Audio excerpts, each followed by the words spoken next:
amigos, bom dia amigas, sejam bem-vindos aqui ao nosso Toca do Leão, para o nosso cafezinho habitual dos domingos, esse barulhinho de coisa gostosa.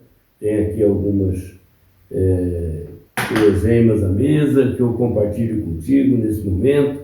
No momento em que você for assistir o nosso vídeo, compartilho com você, que você estiver aí. Peço aos amigos que já sejam inscritos, que acionem os sininhos para receber as novas notificações do canal, que nos ajudem na divulgação do nosso trabalho e também compartilhem e curtam para que o YouTube possa distribuir mais amplamente esses nossos vídeos. Queremos conversar hoje, tomando um cafezinho com os amigos, sobre máscaras, a respeito de máscaras. Vamos ao tema.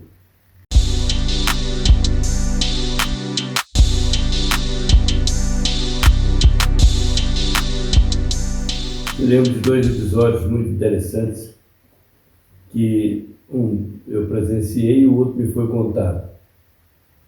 Cheguei determinado dia na casa de o nosso anfitrião, nessas andanças aí pelo Brasil, e cheguei no momento em que eles não estavam, eu imaginava que eu chegaria no horário um pouco depois. E aí ainda tinha a casa nos preparativos, as arrumações e tudo mais, e de repente surpreendi a dona da casa, uma senhora por sinal muito linda e muito elegante, muito educada, fazendo uma limpeza de pele, não sei como é que chama isso. Ela tinha aplicado uma máscara de pepino, não sei, uma máscara de um creme lá que, de uma certa maneira, escondeu a sua beleza facial, né? Esbranquiçou tudo, ficou tudo branqueado porque era uma máscara de cor branca. E nos lugares das olheiras haviam dois pedaços de pepino, né? Duas tarinhas de pepino, assim, segundo ela, era para tirar as olheiras. E aquilo, o marido disse que um dia assustou, porque ele adormeceu no sofá, quando despertou com ela chamando, ela estava de máscara, a máscara facial de natureza cosmética. E ele se deu um susto, que quase teve um infarto, porque foi surpreendido por aquela figura que estava despertando naquele momento, com aquela máscara facial, pepino nos olhos e coisas que tal. E o outro foi o próprio marido contando que a esposa viu na internet uma indicação de uma dessas máscaras também, que lambuzava, como diziam lá em Minas Gerais, o rosto, né? E colocava um pedaço de carne crua na região das olheiras. Olha as coisas que acontecem, né? E aí disse que o menininho, o pequenininho, estava acostumado com a mãe, nunca tinha visto ela daquele jeito, entrou num desespero, num sofrimento, chorou desesperadamente. E aí ele diz assim: é muito difícil lidar com as máscaras dos outros, porque a gente lida com as próprias, mas com as dos outros não é fácil. Eu imaginei o que ele estava nos dizendo. Na verdade, tirando o lado hilário dessa questão, e não discutindo aqui, porque eu não sou especialista, nem conheço da qualidade do assunto, da eficácia ou não das máscaras, da natureza ou não desses procedimentos, eu me lembrei de Zequete, né, em 1967, acho que em janeiro de 67, ele lançou uma música chamada Máscara Negra, para o Carnaval de 1967. Zequete foi um cantor, sambista, muito respeitado, muito cultuado no meio artístico, e ele compôs. E a música começa dizendo assim, né? Tanto riso, ó quanta alegria, mais de 1000 palhaços no salão. Arlequim está chorando pelo amor da Colombina, no meio da multidão.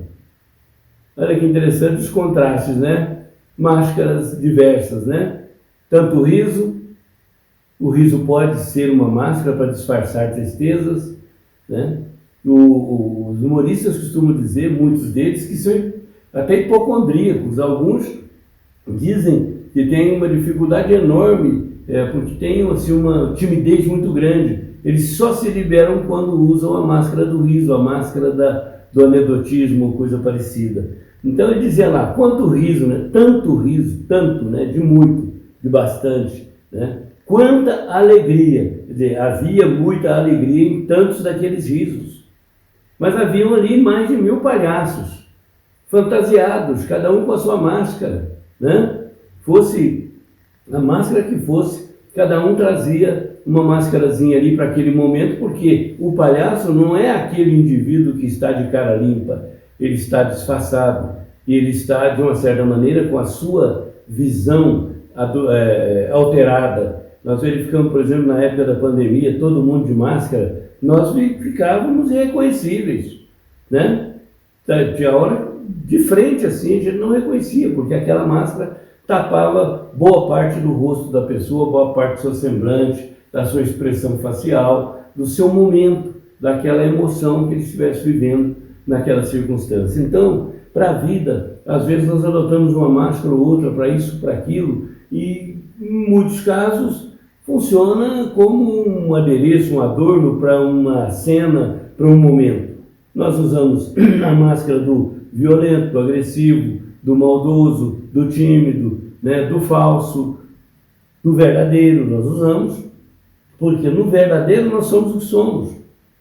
Em todos os demais nós somos alguma coisa parecida do que fomos, ou parecida do que somos. Mas não estamos ali autenticamente como somos. Então, fosse como fosse uma máscara alegórica para um determinado evento, para uma cena, para o carnaval, para uma festa, né? A fantasia, fosse uma máscara para corrigir determinadas irregularidades faciais, fosse uma máscara para proteger-se, supostamente, de possíveis infecções que poderiam ocorrer se não as usássemos, em qualquer das circunstâncias, e tudo isso alterou a nossa verdade, né, íntima, a nossa verdade pessoal.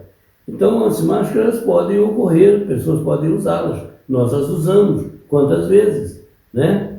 Se usa para conquista, se usa para vender, se usa a máscara do bonzinho para se passar como sendo, mesmo não sendo, a máscara do humilde, mesmo não sendo nem modesto. Muitas vezes esses artifícios, né, podem ser utilizados na prática comum do dia a dia. Nós os usamos, aliás, com uma enorme frequência, né?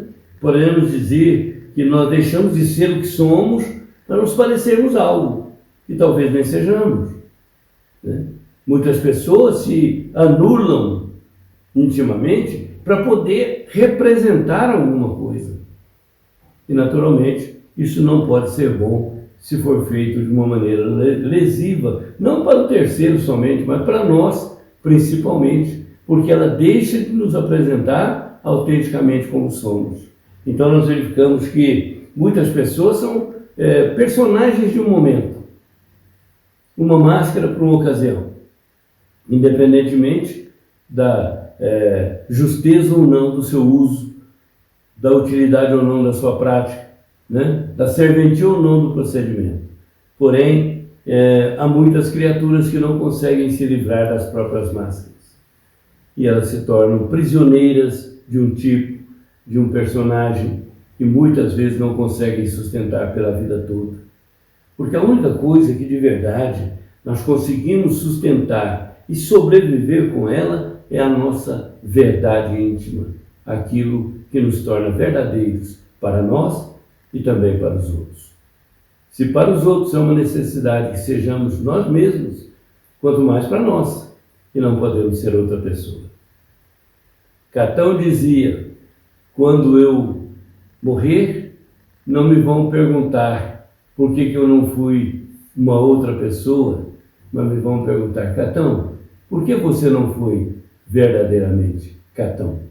Então imaginemos que nós vamos cobrar de nós por que não fomos nós mesmos ao longo da vida, que tomamos nossas decisões, que resolvemos os nossos problemas e muitas vezes atribuímos isso a um personagem que, por personagem, não vai se sustentar no curso do tempo.